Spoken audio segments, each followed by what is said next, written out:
terbakar, 2 lansia di Balikpapan tewas.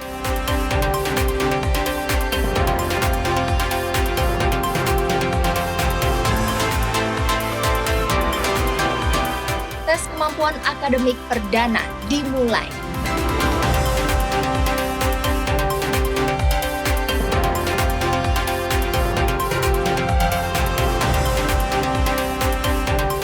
Arsenal tampil sempurna di bulan Oktober.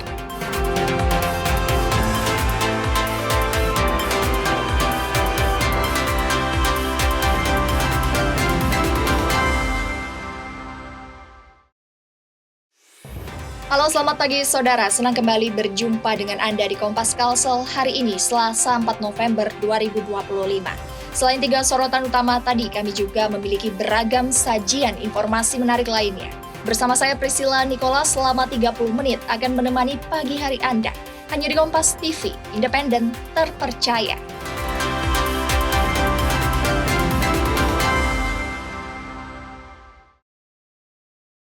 Mengawali berita pagi ini, saudara, kebakaran terjadi di kawasan Pronas Pinggat Balikpapan. 1 rumah ludes terbakar dan 2 penghuni yang merupakan lansia suami istri tewas terbakar. Kebakaran terjadi di kawasan Jalan Prona 3, RT 19, Kelurahan Sepinggan, Kecamatan Balikpapan Selatan, sekitar jam setengah 4 subuh. 1 unit rumah hangus, serta penghuninya yang merupakan pasangan lansia tidak sempat menyelamatkan diri. Warga sempat berupaya menyelamatkan korban, namun rumah korban menggunakan teralis, sehingga tak bisa ditembus walau didobrak. Saya tergelam peluk kaca. Saya pukul kaca 4 habis. Itu berupa yang nolong korban ya Bapak? Saya untuk menolong korban. Tapi nggak bisa ya? Karena kan api udah membesar. Tapi itu juga kelihatannya kayaknya full teralis ya Pak? Iya, full teralis semua. Nggak bisa. Kita dobrak kan nggak bisa. Makanya nggak bisa masuk? Sempat didobrak Pak? Iya, karena nggak bisa kan karena penuh dengan yang sel itu. Jadi nggak bisa didobrak bisa. Akhirnya Warga juga sempat memanggil korban, namun tidak ada yang menyahut dari dalam rumah. Didobrak sama yang namanya Mas Dani yang ngontrak di situ, didobrak itu nggak ada suara sama sekali, nggak ada sautan. Udah nggak ada sautan ya? Nggak ada, dia sampai terlempar 3 kali dobrak pintu itu. Semua ini, segala ini, masnya ini juga manggilin, si Alex sendiri manggilin segala juga nggak ada jawaban dari dalam itu. Kedua korban dievakuasi ke Rumah Sakit Kanjuso Jati Wibowo, Balikpapan. Sementara itu penyebab kebakaran masih diselidiki oleh pihak berwajib. Iskandar Amir, Kompas TV, Balikpapan, Kalimantan Timur. Setelah sepekan pencarian korban kapal nelayan tenggelam di perairan Berau, pencarian akhirnya dihentikan. Tim SAR berhasil menemukan 3 ABK dalam kondisi tewas, sementara 3 lainnya belum ditemukan. Pencarian kapal nelayan KM Mina Maritim 148 yang karam usai diterjang badai di Laut Talisayan Berau pada Minggu 26 Oktober memasuki hari ke-7 dan pencarian diumumkan dihentikan. Upaya tim SAR gabungan selama operasi pencarian menemukan 3 korban dalam keadaan meninggal dunia. Jenazah ABK yang berhasil diidentifikasi adalah Basri, Kaharudin, dan Rizal. Sementara 3 ABK yang belum ditemukan adalah Saharudin, Irwan, dan Sumailah. Memasuki pencarian hari ke-7 yang dilaksanakan oleh tim SAR gabungan. Pencarian dilaksanakan hingga pukul 17.00 waktu setempat dan belum adanya diketemukan tanda-tanda 3 orang korban yang masih dalam pencarian. Dan selanjutnya tim SAR gabungan melaksanakan debriefing untuk menghentikan operasi pencarian dan pertolongan. Meski operasi pencarian dihentikan, tim SAR tetap melakukan pemantauan. Rijal Mustafa, Jasmine Jafar, Kompas TV, Berau, Kalimantan Timur. Polsek Balikpapan Utara amankan tersangka pencurian kamera. Para tersangka merupakan residivis.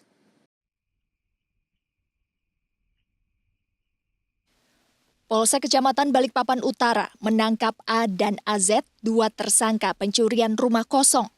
Kedua tersangka merupakan residivis. Kedua tersangka mencuri di sebuah rumah yang sedang kosong, ditinggal oleh pemiliknya. Para tersangka memaksa masuk dengan mencongkel bagian pintu gunakan linggis. Gerak-gerik tersangka sempat terekam CCTV. Awalnya udah pelaku ini niat mencuri rumah kosong. Kemudian setelah hari dia lewat, kemudian ini melintas di rumah yang sepi. Memang dia udah niat, jadi pelaku udah niat untuk mencuri rumah kosong. Itu saja. Ya alatnya apa? Dia pakai congkel, pakai linggis. Para tersangka beraksi dini hari dan menggasak 2 unit kamera serta 1 gawai. Kerugian korban mencapai 40 juta rupiah. Akibat ulahnya, para tersangka dikenakan pasal pencurian dengan ancaman di atas 5 tahun penjara. Iskandar Amir, Kompas TV, Balikpapan, Kalimantan Timur.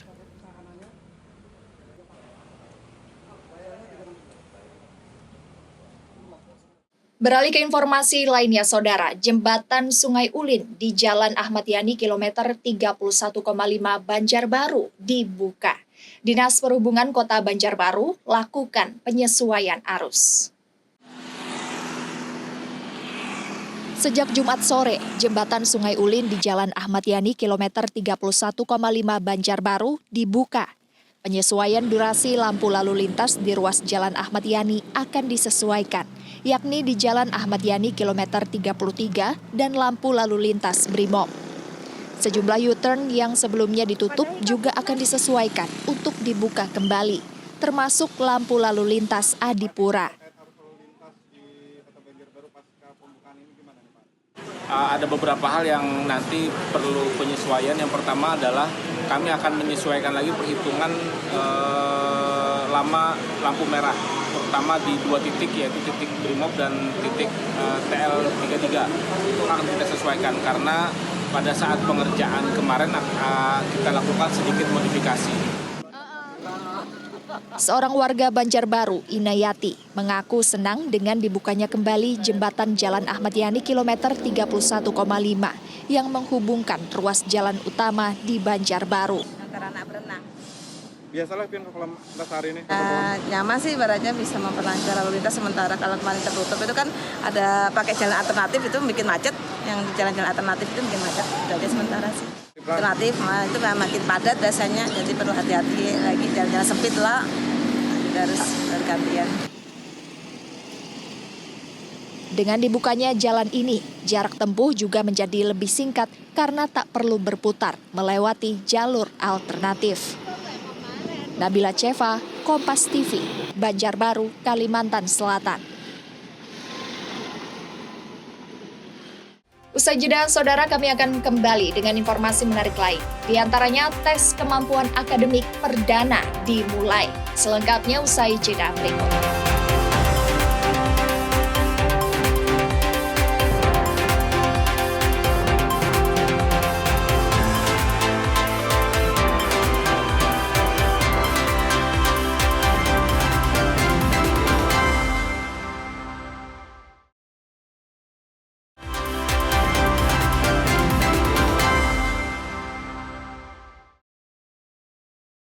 Masih bersama kami, Saudara, di Kompas Kalsel.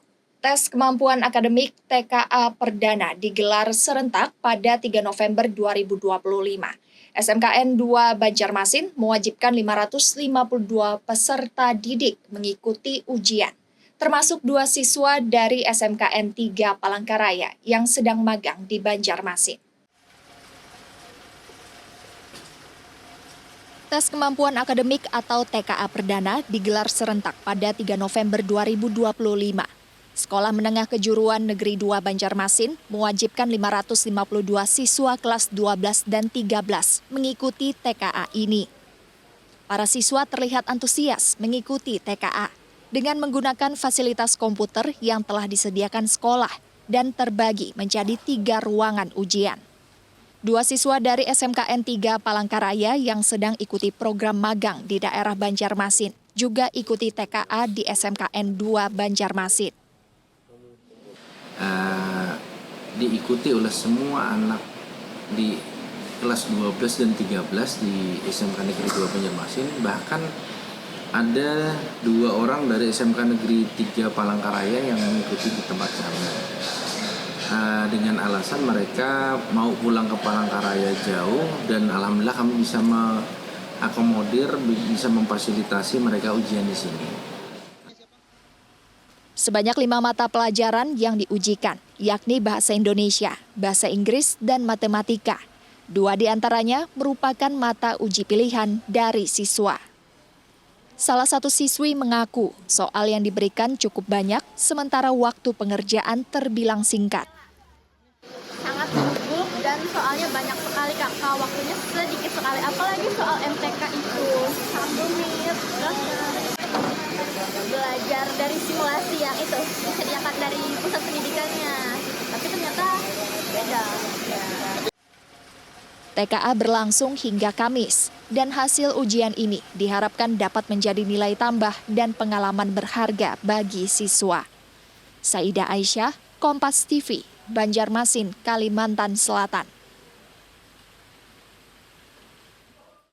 Bukan sekadar motor tua, Vespa tahun 1982 milik Profesor Rida Hanifitzi, Ketua Pimpinan Wilayah Muhammadiyah Kalsel, menjadi saksi bisu perjalanan dakwahnya.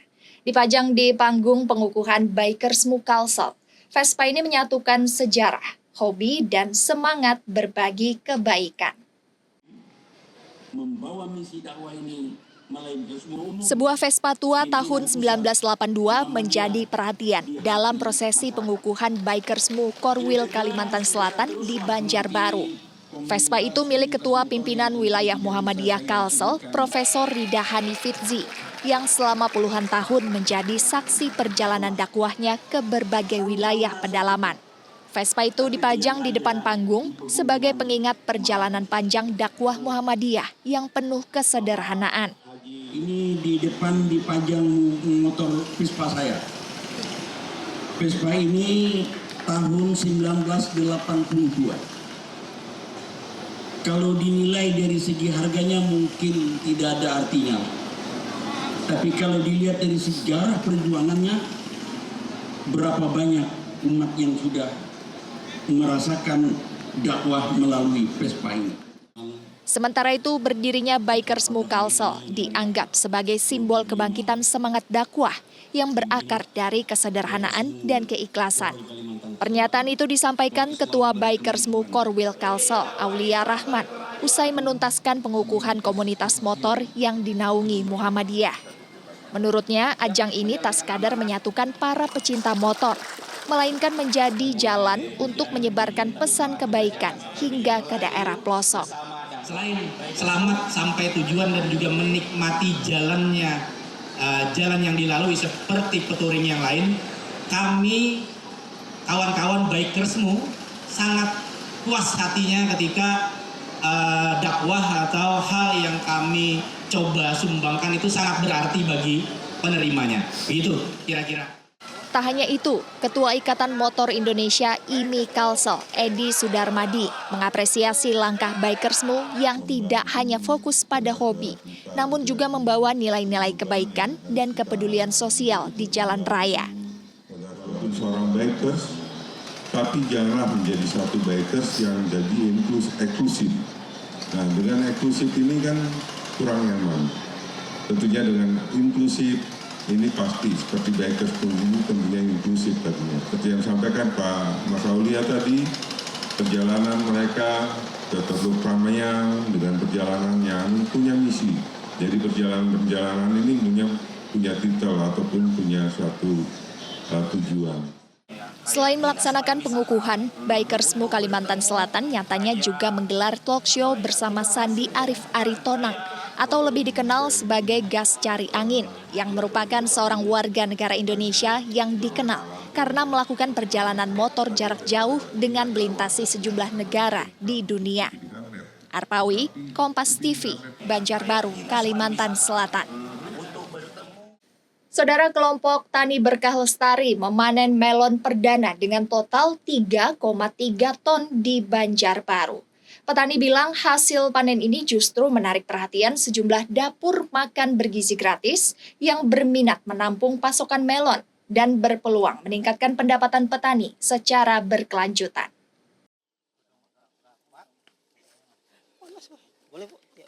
Panen perdana dilakukan petani Mustahik, binaan Yayasan Baitul Ma'al Brilian Regional Office Banjarmasin di Kelurahan Syamsudinor, Banjarbaru. Sejak beroperasi pada bulan Agustus, program budidaya melon ini menghasilkan 3,3 ton buah melon dalam waktu 55 hari dari kelompok Tani Berkah Lestari yang beranggotakan sebanyak 10 orang.